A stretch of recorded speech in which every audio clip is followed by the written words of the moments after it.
अब वो काम ही बंद हो गया तो गीत भी बंद हो गए। अब किसी भी मां को पूछो कि 20 साल पहले बच्चे के पैदा होने पे क्या क्या गीत गाए जाते थे, याद ही नहीं है। तो अब क्या करते हैं, जो सिनेमा के गीत हैं उनका सीडी लगा के चला देते हैं। घर में बच्चा पैदा हुआ तो चोली के पीछे क्या, तो चीज बड़ी है मस्त मस्त, आती क्या खंडाला तो जाती क्या खंडाला, ये घर में बजाए जा रहे हैं। कब? जब बच्चा पैदा हुआ। क्योंकि मां को बच्चा पैदा होने के समय के गीत ही याद नहीं है, क्योंकि वो गीत गाने के लिए जो समय मिलता था काम करते करते वो समय चला गया तो गीत चले गए। शादी के समय क्या क्या गीत गाए जाते थे याद नहीं है। अब तो वो डीजे ले आते हैं और वीजे पता नहीं क्या क्या उसको बोलते हैं, बड़ा साउंड बॉक्स, और लगा दिया और ऐसा शोर कान फोड़ने वाला जिसकी न सुर न लय न ताल। तो हमारे यहां काम में आनंद था। देखिए, मैं आपसे विनम्रतापूर्वक एक बात कह सकता हूं कि भारत की कोई भी मां शरीर श्रम से थक सकती है, बोर नहीं हो सकती। यह शब्द बोरियत भारतीय शब्द नहीं है, यह अंग्रेजों का शब्द है। हिंदी में वैसे का वैसे ही हमने ले लिया, बोर होना। जी हम क्या कर रहे हैं, बोर हो रहे हैं। आजकल के बच्चों को मैं बहुत सुनता हूं, जी क्या कर रहे हैं, बोर हो रहे हैं। जी बोर हो रहे हैं। अब बोर हो रहे हैं तो करें क्या, तो ले दे के वो एक टीवी है चालू कर दिया, उसमें पोगो देखो, पोगो। अब पोगो में क्या है, वो और ज्यादा बोर हो जाओ तो पोगो की जगह कोई दूसरा देखो, लोगो, या तीसरा देखो। वो सब आपको बोरियत में ही ले जाएंगे। क्यों? क्योंकि इसमें इंटरेक्शन कुछ नहीं है, सब कुछ वन साइडेड है। और गीत गाने में इंटरेक्टिव है, ये एक साइड नहीं है, ये मल्टी साइडेड है। तो हमारी माताएं गीत गाती थी, हर समय के लिए गीत बने हैं। पापड़ बना रही हैं, बड़ी बना रही हैं, उस समय के गीत अलग है। मसाला पीस रही हैं, उस समय के गीत अलग है। शादी के लिए मसाला पीस रहा है, उस समय के गीत अलग है। शादी के लिए पापड़ और बड़ी बन रही हैं, उस समय के गीत अलग है। ये गीत इकट्ठे आजकल मैं कर रहा हूं, हजारों की संख्या है गीतों की, लेकिन इनको लिपिबद्ध हम नहीं कर पाए, किताबें नहीं छपी, इनकी नोटबुक्स नहीं बनी, तो धीरे धीरे खत्म हो रहे हैं या तिरोहित हो रहे हैं। इन गीतों में जो सुर है, जो लय है, जो ताल है, वो हर मां के लिए आसान है। हर मां उस सुर और लय और ताल में गा सकती है। आवाज का पिच ऊपर नीचे हो सकता है, लेकिन सुर लय ताल वो सबको एक जैसा है, मालूम है। उत्तर से दक्षिण, पूरब से पश्चिम। धान की पौधे लगा रहे हैं तो अलग गीत है, धान काट रहे हैं तो अलग गीत है, धान को घर ले जा रहे हैं तो अलग गीत है। हमारे यहां हर काम के साथ गीत और संगीत है, क्योंकि बोरियत ना आए। और आज जो आधुनिकता में से निकला है, मॉडर्निज्म में से निकला है, इसने सब कुछ खत्म कर दिया तो बोरियत ही आएगी। समय आपका ले लिया तो बोरियत आएगी। तो भागवत जी कहते हैं कि आपका जीवन, ये अब उनका 5वां सूत्र है, आपका जीवन जहां आप रहते हैं, जहां आप रहते हैं, माने आप मद्रास में रहते हैं तो यहां की जो आबो हवा है, जो यहां की तासीर है, उसके हिसाब से चलना चाहिए। राजस्थान में रहते हैं तो वहां की आबो हवा तासीर से चलना चाहिए। तो हर आबो हवा और तासीर में खास तरह के गीत, खास तरह का संगीत, खास तरह का श्रम, ये हजारों साल पहले बना और विकसित हुआ है। ये वापस आएगा, मुझे इसके बारे में थोड़ी शंका होती है, लेकिन हम प्रयास करेंगे तो जरूर वापस आ सकता है। इतना मुझे भागवत जी के 5 सूत्र अब तक मैंने आपसे कहना है। अब इन 5 सूत्रों पर कोई भी सवाल हो तो आप पूछ सकते हैं। मैं आपको भागवत जी के 50 सूत्र बताऊंगा अगले 28 तक, अभी तक 5 बताए। कोई सवाल पूछना चाहें तो जी पूछिए, हाथ उठाइए। और मेरी विनती है भैया, कोई उठ के ना जाए प्लीज, थोड़ी देर रुकिए। ये सवाल हो सकता है आपके भी काम के हों, जरूरी नहीं है कि जिन्होंने पूछा उन्हीं के काम के, हो सकता है आपके भी काम के। थोड़ी देर सब रुकिए प्लीज। हाँ, आप मेहरबानी करके इन 5 सूत्रों को क्रम से एक बार फिर से। हाँ, अगर कागज पेन है तो लिख लीजिए, कॉपी है तो लिख लीजिए, डायरी है तो लिख लीजिए। और मैंने आपसे कल भी कहा था, आज फिर कह रहा हूं कि नहीं लिख पाए तो भी चिंता मत करिए, ये सब सूत्रों की पुस्तकें भरपूर मात्रा में आ गई हैं। एक भाई कौन लेके आए, उनका मैं धन्यवाद देना चाहता हूं। ट्रांसपोर्ट में जाके अंजनी कुमार जी हैं, हाँ, बहुत धन्यवाद आपका। ये अंजनी भाई, हमने कई पुस्तकें ट्रांसपोर्ट से भेजी थी, वो आ गई हैं, यहाँ पीछे है भरपूर मात्रा में। ये सब सूत्र उनमें विस्तार से है, मैं तो शॉर्ट में बता रहा हूं, आप वो भी ले जा सकते हैं। बाहर आज स्टॉल पर भरपूर पुस्तकें। हाँ, 5 सूत्र फिर से बताता हूं। सबसे पहला सूत्र जो मैंने कल कहा था कि भोजन को बनाते और पकाते समय सूर्य का प्रकाश और पवन का स्पर्श ना मिले तो वो भोजन नहीं करना। अब सूर्य के प्रकाश और पवन के स्पर्श का लंबा विश्लेषण मैंने कर दिया था कि आप प्रेशर कुकर का खाना नहीं खाना, माइक्रोवेव का खाना नहीं खाना, रेफ्रिजरेटर का खाना नहीं खाना। ये दूसरा जो सूत्र था भागवत जी का कि खाना पकने के 48 मिनट के अंदर खाना पकने के 48 मिनट के अंदर खा लेना, बचना नहीं चाहिए। दूसरा सूत्र वो मैंने विस्तार से समझा।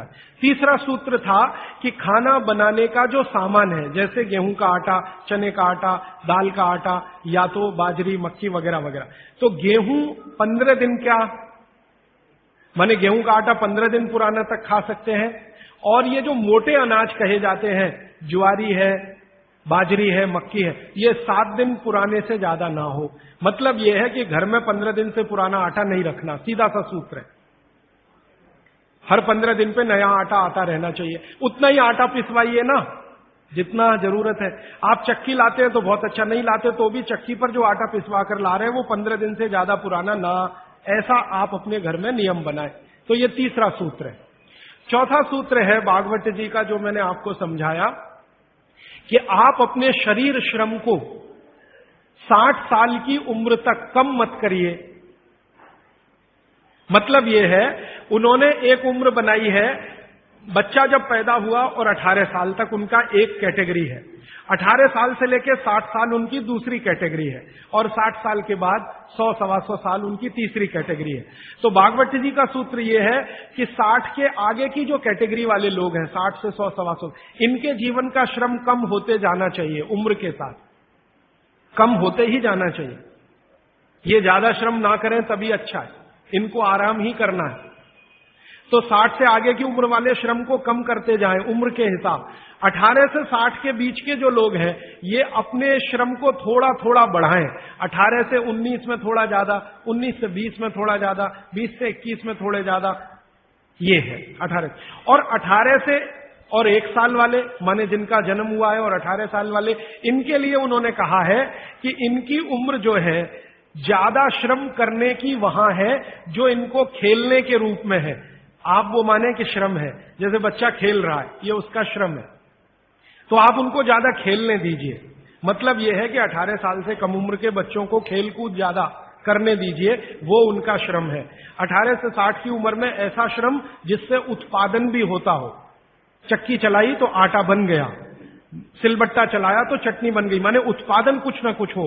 तो उत्पादक श्रम 18 से 60 के बीच में कम मत करिए, 60 के बाद इसको कम करते जाइए, और 18 से 1 साल के बीच के बच्चों को उत्पादक श्रम मत कराइए।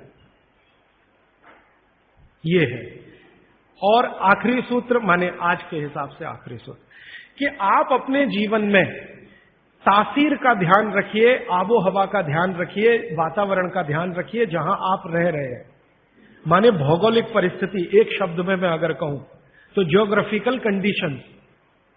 तो आपकी जो आबो हवा है इसका ध्यान रखिए। इसका ध्यान कैसे रखना, मैंने आपसे उदाहरण के लिए में कहा था कि भारत गर्म देश है और कनाडा ठंडा देश है।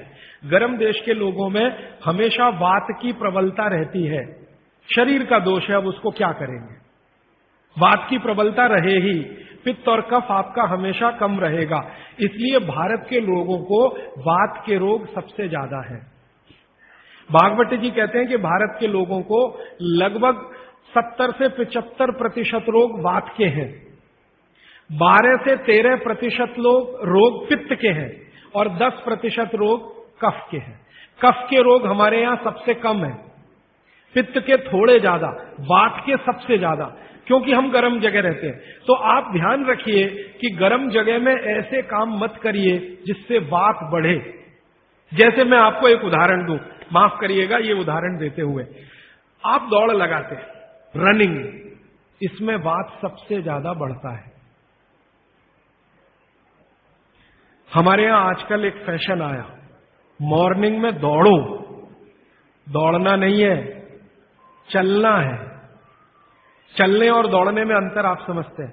दौड़ने में ऊर्जा बहुत शरीर की, गर्मी बहुत शरीर की बढ़ेगी और वात को बढ़ाएगी। वात बढ़ेगा तो ये घुटने बहुत जल्दी आपके थकेंगे। आप देख लो, जितने हिंदुस्तान के रनर है ना, रनर 100 मीटर दौड़ने वाले, 200 मीटर, 35 साल के बाद किसी के घुटने काम नहीं करते, सब बैठ गए। मिल्खा सिंह को मैं मिला हूं, वो कहते हैं यार उस समय जो मैं दौड़ गया ना, अब पता चल रहा है कि उसका क्या असर है। परमानेंट डैमेज हो गए हैं दोनों नी जॉइंट मिल्खा सिंह के। तो भारत दौड़ने वाला देश नहीं है। माने सुबह आप जाओ तो मॉर्निंग वॉक के लिए जाओ, रनिंग के लिए मत जाओ। जाओगे तो बात बढ़ेगा, बात बढ़ेगा तो तकलीफ है। तो बागवती जी बहुत गहरी बात कह रहे हैं। जहां रहते हो वहां की आबो हवा और तासीर को ध्यान में रखो। हमारी आबो हवा गर्म है, गर्म हवा में बात बढ़ता है, ये याद रखो। तो बात बढ़े ऐसा कोई काम मत करो। और यूरोप वालों के यहां क्या है, कफ बहुत बढ़ता है क्योंकि ठंड है, ठंड में हमेशा कफ बढ़ता है। तो ठंडी लोग हैं, ठंडे देश है, ठंडा आबो हवा है, तो कफ बहुत बढ़ेगा। तो वो उसका ध्यान रखें जो कनाडा में रहते हैं, अमेरिका में रहते हैं, कि कफ मत बढ़ने दो। अब बात ना बढ़े हमारा, कफ ना बढ़े यूरोप और अमेरिका वालों का, तो सारी दुनिया निरोगी। पित्त जो है वो सम में वैसे भी रहता है, पित्त जो है ज्यादातर सम में ही रहता है। तो ये 5वां सूत्र है। तो ये 5 सूत्र मैंने फिर से आपको बता दिए। राजीव जी, आपके प्रथम सूत्र के अनुसार सोलार कुकर कितना उपयोगी है? हाँ, बहुत अच्छा सवाल है, मैं इंतजार कर रहा था कोई पूछे। देखिए, मेरे प्रथम सूत्र के अनुसार सोलर कुकर सबसे ज्यादा उपयोगी है, क्योंकि भगवान भागवत जी क्या कह रहे हैं, सूर्य का प्रकाश, पवन का स्पर्श। अब सोलर कुकर एक ऐसी अद्भुत चीज बनी है या बनाई गई है जिसमें सूर्य का प्रकाश सबसे ज्यादा। तो सोलर कुकर का खाना बहुत अच्छा। लेकिन कौन सा सोलर कुकर? देखिए, एक सोलर कुकर ऐसा आता है जिसमें डब्बे को बंद करके खाना बनाने के लिए रखते हैं ना, वो सब एल्यूमिनियम के डब्बे हैं, वो ध्यान रखिएगा। आपने देखा ना सोलर कुकर में वो डब्बे बंद करके हम रख, वो सब एल्यूमिनियम। और कल मैं कह चुका हूं इस बात को कि एल्यूमिनियम दुनिया का सबसे खराब मेटल है जिसमें खाना नहीं रख सकते। तो solar cooker as a technology अच्छी है, लेकिन उसके वेसल्स चेंज करें तो। एल्यूमिनियम के वेसल जब तक है तब तक ये सोलर कुकर का खाना जहर है। लेकिन सिद्धांत रूप में सोलर कुकर भारत के हिसाब से सबसे अच्छी टेक्नोलॉजी है। तो आप बोलेंगे फिर कोई वेसल बदल के उसमें रखिए, पीतल के रखिए, कांसे के रखिए। तो वो ये कहते हैं सोलर कुकर बनाने वाले के टाइम ज्यादा लगता है। मैं उनसे कहता हूं टाइम का बचाने का चक्कर छोड़ दीजिए, क्योंकि यहां टाइम बचाएंगे तो दूसरी जगह जाएगा, हॉस्पिटल में। तो जैसे ही सोलर कुकर में वेसल आ जाए पीतल के, कांसे के, आप उनका जरूर इस्तेमाल करिए। वो विज्ञान के हिसाब से, भागवत के हिसाब से सबसे उत्तम है। जब तक एल्यूमिनियम है तब तक मत करिए। मेरी एक विनती है, आप मुझे सर मत कहिए, या तो भाई कहिए, राजीव भाई कहिए, कुछ भी कहिए, सर मत कहिए। सारे नए इनोवेशन से आपने हाँ, बोला। हाँ। तो आपने रेफ्रिजरेटर के बारे में बोला, माइक्रो ओवन के बारे में बोला, पर आपने एयर कंडीशनर के बारे में नहीं बोला, because even that gives CFC, उसमें भी सीएफसी छोड़ते हैं। वो मैं अभी पूरा नहीं हुआ, कल और परसों। और परफ्यूम बोलूंगा कल परसों, अभी 28 तक ये विषय आएगा। भागवत का सूत्र आएगा, उसके रेफरेंस में मैं बोलूंगा। आदरणीय राजीव भाई, आपके दूसरे सूत्र के हिसाब से 48 मिनट में खाना खा लेना चाहिए, पर जो बच्चे स्कूल सुबह चले जाते हैं और शाम को घर आते हैं, उनका हम क्या बहुत करें? अच्छा, उसके लिए मैं एक विकल्प बताता हूं। जो बच्चे आपके सुबह सुबह स्कूल चले जाते हैं, उनके लिए ये सूत्र कैसे अप्लाई होगा। मेरी विनती है कि बच्चों को खाना खिला के स्कूल भेजिए। आप बोलेंगे जी खाते नहीं है, मैं आपको इसका तरीका बता देता हूं कैसे खाएंगे वो खाना। हमारे शरीर की अपनी एक साइकिल है, और वो साइकिल ये है कि कोई भी खाना खाएं तो उसके 8 घंटे के बाद ही भूख लगेगी आपको। ये शरीर का अपना नियम है। तो बच्चों के ऊपर भी यही नियम है, पुरुषों के ऊपर, स्त्री सबके ऊपर। तो साइकिल शरीर की यह है कि खाने के 8 घंटे के बाद ही भूख लगेगी। तो एक रात पहले का खाना उनको उस समय खिला दीजिए कि सुबह तक 8 घंटे पूरे हो जाए। माने अगले दिन शाम को ही खाना खिला दीजिए, रात को मत खिलाइए। शाम को 6 बजे तक अगर आपने खाना खिला दिया, 6 बजे तक, तो 8-9 बजे तक सोने की नींद उनको आई जाएगी, क्योंकि 1.5 घंटे के बाद जैसे ही खाना पच के रस में बदलता है, बॉडी का ब्लड प्रेशर अपने आप बढ़ना शुरू कर देता है, और ब्लड प्रेशर बढ़े तो नींद आनी ही है, रुक नहीं पाएंगे आप। तो शाम का खाना 6 बजे उनको खिला दीजिए, 8 बजे तक नींद आ जाएगी, और 6 बजे से 8 घंटा गिनेंगे तो सवेरे 4-5 बजे तक वो पूरा हो जाएगा। तो 4-5 बजे के आसपास जब वो सोकर उठेंगे तो इतनी तेज भूख लगी होगी कि आप रोटी दाल चावल खिला दो वो खा के चले जाएंगे। आपको थोड़ा बदल ये करना है कि रात को हम बच्चों को 10 बजे खाना खिला रहे हैं या 11 बजे खिला रहे हैं, उसके 2 घंटे के बाद रस बन रहा है तो 1 बज जाएगा। 3-4 बजे तक आधा खाना पचा आधा नहीं पचा, सवेरे उठने पर भूख लगेगी कैसे? तो आप शाम का खाना जल्दी खाने लगिए, माने सब लोग जैनी हो जाइए।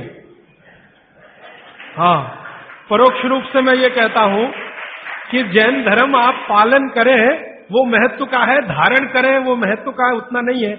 आप आचार्य श्री को वंदन करें, बहुत अच्छा नहीं करें तो शाम का खाना तो 6 बजे खा लें, तो आप आचार्य श्री के वंदन से भी बड़ा काम करेंगे। वो आचार्य श्री भी यही कहते हैं, शाम का खाना जल्दी खाओ। तो आप थोड़े जैनी हो जाइए, आपका भी खाना नहीं है बहुत अच्छा है, लेकिन रात का बंद कर दीजिए। बच्चों को रात का खाना बिल्कुल बंद कर दीजिए। मैं आपको विनम्रता पूर्वक कह रहा हूं, इसको मैं कल या परसों बहुत विस्तार से समझाऊंगा, पूछ लिया आज आपने इसलिए कह रहा हूं। रात का खाना बिल्कुल बंद कर दीजिए, क्योंकि बागवती जी का ये जो पहला नियम है ना, ये अभी मैंने आधा ही बताया। सूर्य का प्रकाश और पवन का स्पर्श हर समय वो कहते हैं खाते समय पीते समय रहना ही चाहिए।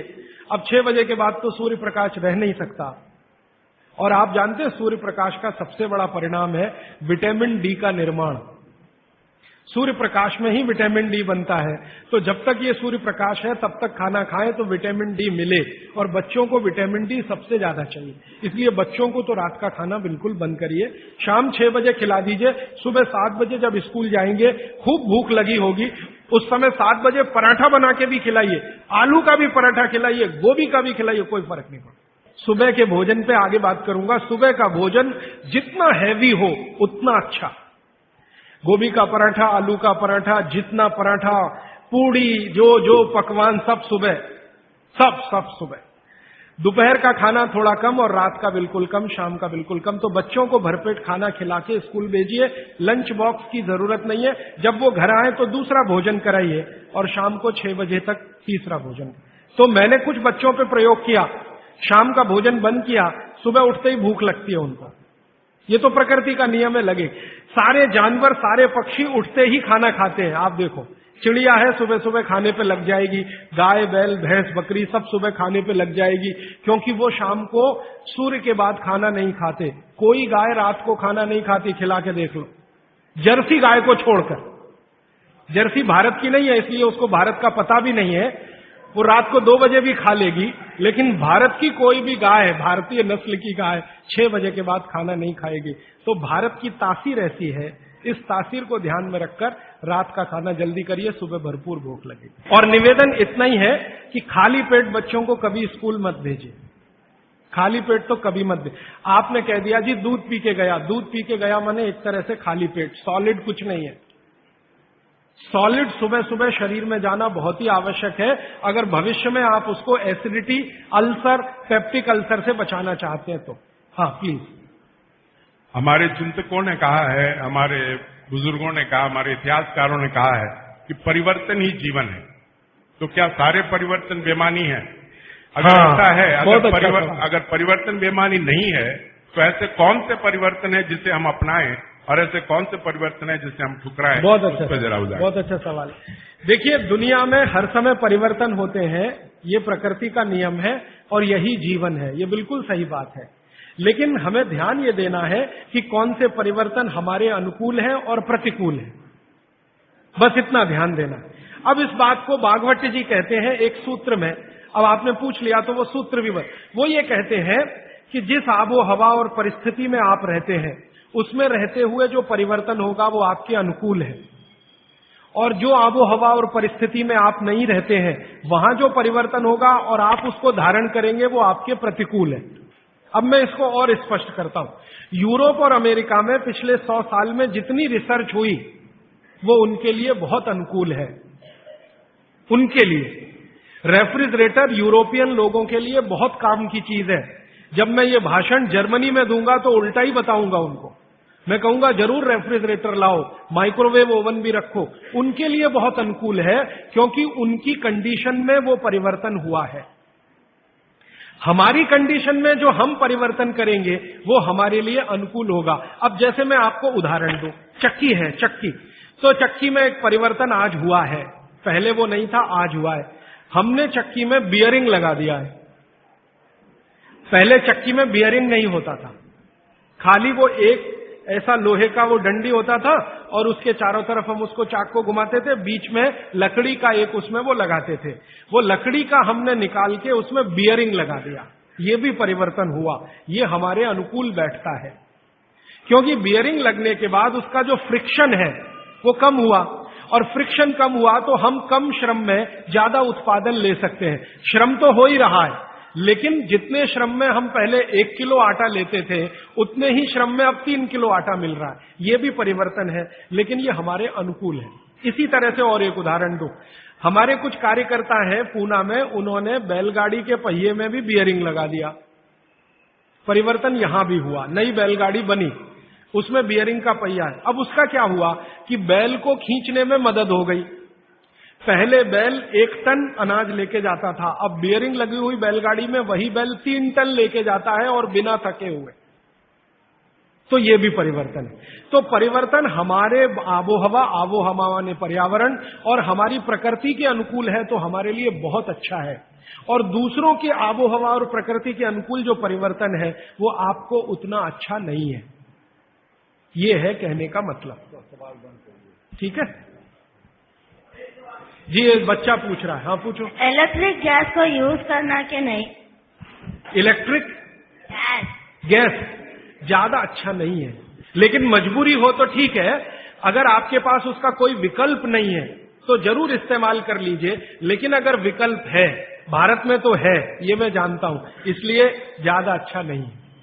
जी, आबो हवा से जुड़ा हुआ एक सवाल है। जैसे राजस्थान में गेहूं की बहुतायत होती है और यहाँ पे चावल की होती है। हाँ। यहाँ पे चावल के खाने के आइटम ज्यादा हो, तो क्या ये सही होगा कि यहाँ चावल का, हम खाने में चावल का उपयोग ज्यादा करें? बिल्कुल सही होगा। आप इस समय चेन्नई में रहते हैं, तमिलनाडु और पूरा एरिया चावल के लिए मशहूर है, तो आप चावल ही ज्यादा खाइए। और इसको ज्यादा आगे बात गहरी बता देता हूं। यहाँ की जो मिट्टी है, तमिलनाडु की खेतों की मिट्टी और राजस्थान की जो मिट्टी है, उसमें जमीन आसमान का अंतर है। यहाँ की मिट्टी आप अगर देखोगे तो वो ऐसी है जो पानी को ज्यादा देर पकड़ के रखेगी, और राजस्थान की मिट्टी रेतीली है जिसमें पानी टिकेगा नहीं। ये भगवान ने अच्छे से बनाया है। राजस्थान के लोग जहां रहते हैं, जिस तापमान में रहते हैं, जिस आबो हवा में रहते हैं, उनको शरीर में कुछ ऐसे केमिकल ज्यादा चाहिए, तो वो उस मिट्टी में ही है जो रेतीली है। आप जहां रहते हैं, यहाँ की आबो हवा तापमान राजस्थान से भिन्न है, ह्यूमिडिटी ज्यादा है, तो आपको वो केमिकल नहीं चाहिए, तो भगवान ने ऐसी मिट्टी बनाई। तो यहाँ की मिट्टी से जो चावल पैदा हो रहा है वो आप ज्यादा ही खाइए। गेहूं राजस्थान से लाकर खाने की कोशिश मत करिए। माने आप अगर ये कोशिश करेंगे तो तकलीफ आपको आने वाली है। इसलिए आबो हवा का ध्यान रखिए। चावल के प्रिपरेशन यहाँ ज्यादा है, वो आप ज्यादा खाइए। अब समस्या आपके साथ ये है कि आप राजस्थान से आ तो गए, राजस्थान छूटा नहीं आपसे, वो छूटता नहीं है। समस्या वहां आती। हम बिहार से आ गए तो सिर्फ स्थान परिवर्तन हुआ, मन परिवर्तन नहीं हुआ। मन अभी भी है राजस्थान में।